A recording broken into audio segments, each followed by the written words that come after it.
Kosmosdan tullanan adam haqqında heç eşitmisiniz? Söhbət Felix Baumgartnerdən gedir. Bu məşhur şəxs 2012-ci ildə nə az, nə çox 39 min metr hündürlükdən stratosfer qatından tullanıb.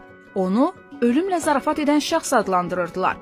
Avstriyalı pilot və paraşütçü Felix Baumgartner Amerikanın New Mexico ştatındakı Roswell kosmodromundan xüsusi kapsul və bədən temperaturunu sabit saxlayan $200.000 kombinizonda uçuş edib.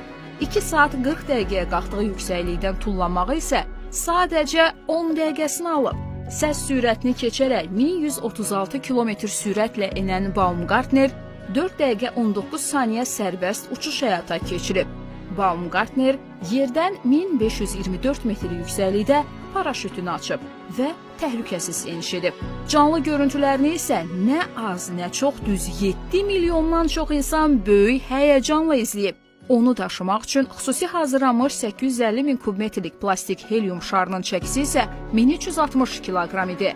Avstriyalı paraşütçü hava şarından ən yüksək sərbəst tullanma edən şəxs, ən sürətli insan və balonla ən hündürə qalxan adam rekordlarını qırıb.